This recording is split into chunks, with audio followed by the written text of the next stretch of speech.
रामपुर पहुंचकर स्वामी प्रसाद मौर्य ने आजम खान से मुलाकात की और उत्तर प्रदेश का सियासी पारा भी बढ़ा दिया। इस वीडियो में हम इसी पर करेंगे बात। नमस्कार, 4 PM पर आप सभी का स्वागत है। दोस्तों, उत्तर प्रदेश की सियासत हर रोज करवट बदल रही है। 2027 के विधानसभा चुनाव भले ही अभी दूर हो, लेकिन राजनीति के गलियारों में हलचल तेज हो चुकी है। बयानबाजी का दौर तेजी से चल रहा है। 2027 के विधानसभा चुनाव में भले ही अभी 1.5 साल का वक्त हो, लेकिन सूबे का सियासी पारा अभी से चढ़ने लगा है। इस बढ़ते तापमान की एक बड़ी वजह समाजवादी पार्टी के वरिष्ठ नेता आजम खान की जेल से रिहाई है। 23 महीने बाद बाहर आने के बाद से ही आजम खान एक बार फिर प्रदेश की राजनीति के केंद्र में आ गए हैं। आजम खान को लेकर लगातार चर्चा थी कि वो बहुजन समाज पार्टी का रुख कर सकते हैं। यह कयास उस समय और तेज हो गए जब यह कहा गया कि वह 9 अक्टूबर को लखनऊ में आयोजित बसपा की रैली में शामिल हो सकते हैं, लेकिन ना वो रैली में पहुंचे, ना ही बसपा में शामिल हुए। इन अफवाहों पर विराम तब लगा जब रैली के एक दिन पहले यानी 8 अक्टूबर को अखिलेश यादव खुद रामपुर पहुंचे और आजम खान से मुलाकात की। माना जा रहा है कि इस मुलाकात में दोनों नेताओं के बीच सुलह हुई और गिले शिकवे दूर किए गए। वही भले ही वो बसपा में शामिल नहीं हुए, लेकिन बसपा की रैली के बाद आजम खान ने मायावती की जमकर तारीफ की, तारीफों के पुल बांध दिए, उन्हें नायक कह दिया और इस एक बयान से यूपी की राजनीति में एक बार फिर भूचाल आ गया। और अब नए मोड़ पर एक और चौंकाने वाला कदम कभी बसपा, भाजपा और सपा के दिग्गज रह चुके स्वामी प्रसाद मौर्य की रामपुर यात्रा और आजम खान से मुलाकात ने सबको चौंका दिया है। सियासी गलियारों में सवाल उठने लगे हैं, क्या आजम खान पर्दे के पीछे कोई नई रणनीति बुन रहे हैं? क्या यूपी की राजनीति में कोई नई ताकत उभरने जा रही है? आपको बता दें कि अपनी जनता पार्टी के राष्ट्रीय अध्यक्ष स्वामी प्रसाद मौर्य आज रामपुर पहुंचे। उन्होंने आजम खान के घर जाकर उनसे मुलाकात की। आजम खान के बेटे अब्दुल्ला आजम ने गेट पर उनका स्वागत किया और इस मुलाकात के संबंध में स्वामी प्रसाद मौर्य ने इसे एक शिष्टाचार भेंट बताया। वैसे राजनीति में मुलाकातें कभी भी सिर्फ शिष्टाचार नहीं होती, और अगर होती भी हैं तो उनका वक्त और मंच बहुत कुछ कह जाता है। स्वामी प्रसाद मौर्य ने रामपुर में आजम खान से हुई अपनी मुलाकात को भले ही एक शिष्टाचार भेंट बताया हो, लेकिन यूपी की सियासत के जानकार इसके पीछे कुछ बड़ा, कुछ गहरा और कुछ रणनीतिक समझ बता रहे हैं। आखिर क्या वजह कि स्वामी प्रसाद मौर्य आजम खान से मिलने रामपुर पहुंचे? क्या यह सिर्फ पुरानी जान पहचान का मामला है या फिर 2027 के लिए सियासी जमीन तैयार करने की कोशिशें तेज हो गई हैं? तो किन पहलुओं पे सर बातचीत रहने वाली है?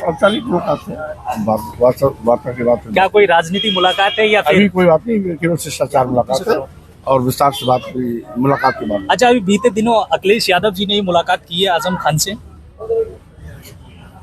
बहरहाल बीते दिनों क्या हुआ क्या नहीं उसके विषय में मैं नहीं जानना चाहता जी। आज औपचारिक भेंट वार्ता के लिए मैं यहाँ आया हूँ और वही जो प्रदेश के बहुत ही वरिष्ठतम जी नेता हैं, कई बार दर्जनों बार विधानसभा में, लोकसभा में, राज्यसभा में जी एक लंबी उनकी राजनीतिक। मौर्य जी तकरीबन 1 वीक का समय से ज्यादा हो चुका है आजम खान को जेल से आने के बाद, और अखिलेश यादव जी पहुंचे थे और अभी समाजवादी पार्टी के जो अरविंद सिंह गोप जी थे उन्होंने ही मुलाकात की थी अखिलेश जी से पहले, और आज आप पहुंचे हैं, तो किन पहलुओं पे चर्चा होने वाली है? लेकिन स्वाभाविक रूप से लोकतंत्र में जो भी आजम खान साहब जी के साथ हुआ वो नहीं होना चाहिए।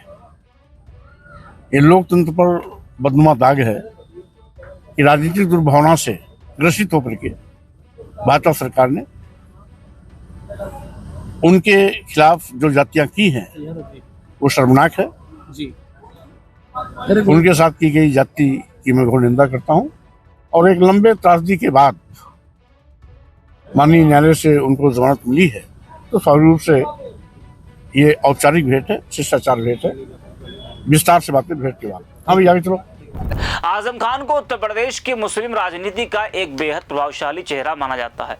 भले ही वह सपा में हो या उससे नाराज दिखे, उनके पास एक ठोस मुस्लिम जनाधार है, खासकर पश्चिम उत्तर प्रदेश में। ऐसे में स्वामी प्रसाद मौर्य जैसे नेता जो खुद ओबीसी और दलित राजनीति की मजबूत समझ रखते हैं, अगर आजम खान से हाथ मिलाने की कोशिश कर रहे हैं तो इसका साफ मतलब है मुस्लिम ओबीसी गठजोड़ की जमीन तैयार करना। यह राजनीति है, यह न कोई स्थायी दोस्त होता है न ही दुश्मन। आजम खान और स्वामी प्रसाद मौर्य के बीच ये मुलाकात आगे चलकर किसी बड़े राजनीतिक मंच या नए गठबंधन की नींव भी रख सकती है। इस मुलाकात के जरिए मौर्य मुसलमानों के बीच अपनी स्वीकार्यता बढ़ाने की कोशिश कर रहे हैं, ये भी मुमकिन है। और ये भी हो सकता है कि आजम खान भविष्य की राजनीति में अपने लिए कोई वैकल्पिक रास्ता तैयार कर रहे हो। उत्तर प्रदेश में मुस्लिम और ओबीसी वोट बैंक मिल जाए तो किसी भी पार्टी के लिए यह गेम चेंजर हो सकता है, और शायद यही वो राजनीतिक संभावना है जो इस मुलाकात के पीछे छिपी हुई है। वहीं आपको बता दें कि आजम खान ने बसपा प्रमुख मायावती की तारीफ की। सिर्फ तारीफ ही नहीं की बल्कि जरूरत पड़ने पर कभी भी उनसे मिलने की बात भी कही। मायावती का इस बात को लेकर शुक्रिया भी अदा किया कि लखनऊ की रैली के दौरान उन्होंने उनके लिए कुछ बुरा भला नहीं कहा। 23 सितंबर को जेल से जमानत पर छूटे आजम खान के बसपा में जाने के कयास भी लगाए गए। हालांकि मायावती ने 9 अक्टूबर को लखनऊ की रैली में ऐसी किसी मुलाकात को खारिज करते हुए कहा था कि वह किसी से छिपकर नहीं मिलती। विरोधियों ने रैली से पहले यह अफवाह फैलाई। वहीं आजम खान के रुख बदलने से एक बार फिर उनका बसपा प्रेम सुर्खियों में आ गया है। आजम खान ने कहा था कि मैं इस बात के लिए दुख व्यक्त करूंगा, मैं उनका बहुत सम्मान करता हूं, मैं ही नहीं पूरा देश उनका सम्मान करता है। वह इसके योग्य भी हैं।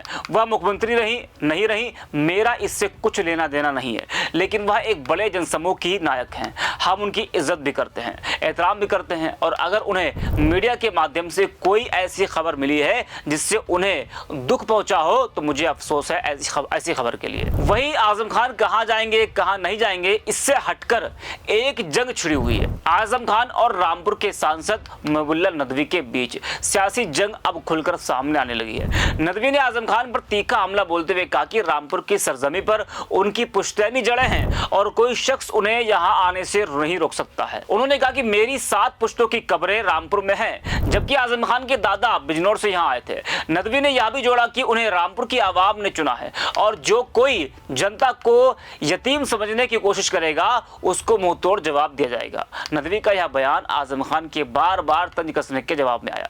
आजम खान की नाराजगी की जड़ लोकसभा चुनाव में नदवी को रामपुर से टिकट दिए जाने को लेकर थी। दरअसल रामपुर में तुर्क और पठान समुदायों के बीच पुरानी रंजिश रही है। नदवी तुर्क है जबकि आजम खान पठान। आजम नदवी को टिकट देने के खिलाफ थे, मगर अखिलेश ने उनकी बात नहीं मानी। इसके बाद नदवी ने कई मौकों पर आजम खान के खिलाफ बयान दिए। एक बार तो नदवी ने तंज कसते हुए कहा था कि आजम खान सुधार गृह में है, उम्मीद है कि वह सुधर कर बाहर आएंगे। यही वजह कि दोनों सपा नेता एक दूसरे को देखना तक पसंद नहीं करते हैं। अब आने वाले दिनों में आजम खान क्या करते हैं, क्या राजनीति में वो नई पारी की शुरुआत करते हैं या फिर सपा में ही बने रहते हैं, ये देखने वाली बात होगी। तो इस वीडियो में इतना ही। अब देखते रहिए 4 PM।